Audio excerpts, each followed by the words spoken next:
Hello, I'm Chris Truman, and we have David Berry, Peter Carter and Graham Stone from the WATAG Committee here this afternoon. On behalf of everyone associated with WATAG, I'd like to thank Simon and all councillors for the opportunity to meet with you. Community engagement has been on the agenda a little bit recently, so it's great to have this opportunity to engage with you now. By way of context and background, I thought I'd just go over how and why WATAG was formed, and let you know who we are, why we exist. Many of you know this already, but there are new councillors here to whom we'd like to introduce ourselves. Half a decade ago, many of us were on the City of Whitehorse Bicycle Advisory Committee, otherwise known as COWBAC. We played a significant role in the development of the Whitehorse Bicycle Strategy. David Berry was on the selection committee, tasked with the job of selecting the consultants to prepare the strategy. David has many decades of committed contributions to helping Whitehorse be the kind of community everyone acknowledges we'd all like it to be. Peter Carter was a major contributor to the development of the concepts behind the consultants' recommendations about easy ride routes. Peter's an ex-Vic Roads traffic engineer. He knows his subject. He's a dedicated bike rider and bushwalker too. He has considerable experience riding as a tourist in many countries, apart from riding all over Victoria. Graham's background is as a surveyor, who also worked with Vic Roads in an environmental capacity. He has a vast knowledge of plants and their place in our community. He enjoys his bike as a means of transport. He has a passion for achieving good outcomes for the community. He believes in collaboration, as evidenced by working closely with DOT about the final details on the Box Hill to Ringwood shared path in Laburnum and Blackburn. I have a very diverse background, starting as an engineer, management, IT, advertising, hospitality and international aid. I've done a lot of bushwalking, and I've ridden a bike for over 60 years, including in more recent years in all states in Australia and in 16 different countries as a tourist. So I've seen a wide range of things from a cyclist perspective. WATAG Chairman is Jeremy Maxwell. He can't be here tonight. He was a very active member of COWBAC too. Naturally, as a Bicycle Advisory Committee, the COWBAC Charter was to deal with bicycle. Strangely, when the cycling strategy was finalised, Council decided it didn't need any more advice about cycling. It's as if the cycling strategy said all that was needed for the future, and further engagement with the community was not needed anymore.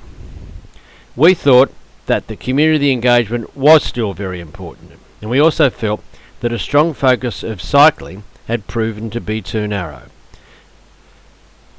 We wanted to embrace the needs of the whole community, those who walk, ride, or use a wheelchair or mobility cart to get about for some of everyday life's purposes instead of always going by car. In other words, they used active transport and public transport. And we were interested in how our community is physically structured to enable active transport use to be maximised safely and enjoyably. And so, Whitehorse Active Transport Action Group, or WATAG for short, was formed. We have found that many others are interested in the same things, and that we now have hundreds on our supporter list. And the readership of our bi-monthly newsletter has risen to thousands. Many people know about us via Facebook, and we have in excess of 1,100 professional connections via LinkedIn. These are people with a shared interest in how people want to move around the community and how cities should be planned to make them people-centric. They're academics and practicing professionals from all around Australia and all over the world, even cities like Tehran. So we have access to a wide range of materials and views. We see what works and what doesn't work at home, in Melbourne and in other places. And we'd like to share that knowledge with you and the whole Whitehorse community. We'd like to encourage you to work with us and the whole community to try things out and see what works. The last 12 months has shown that we're in a very different world where governments that are nimble, those that have responded rapidly to change, who try things out, have done far better than those that stick to the old tried and tested ways. So the WATAG cycling strategy is just part of the picture. We'd like to see more local streets, like Glenburnie Road, where council is working with residents to achieve a safe 30km/h street to walk and ride for all residents, young and old. We'd like all our streets to be like that. I wish mine was. Wouldn't you like that too?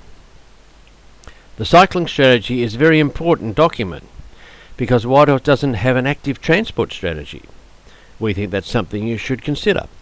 In the meantime, we think the city needs to make far more progress actually implementing the cycling strategy.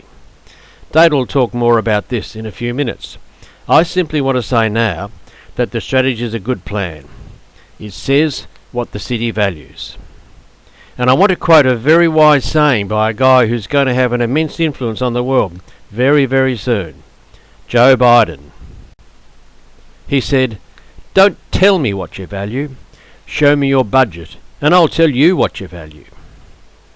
And that brings me to the White Horse budget, which, apart from getting us to know you a bit tonight, the main reason we're here, about the budget.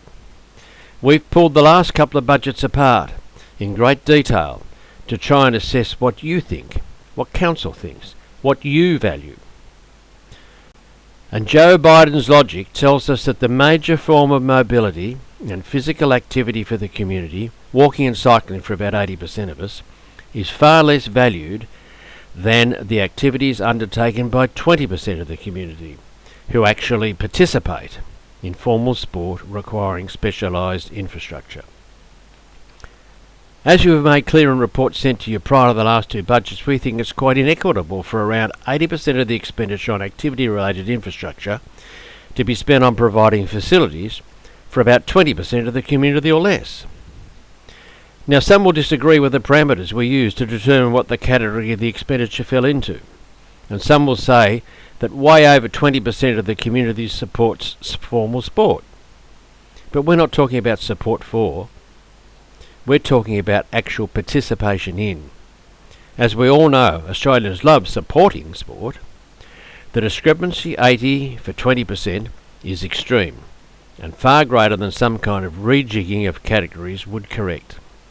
And we'd like to point out that 100% of us actually engage in some form of active transport for much of our day, and that survey after survey show that most of us would like to do even more.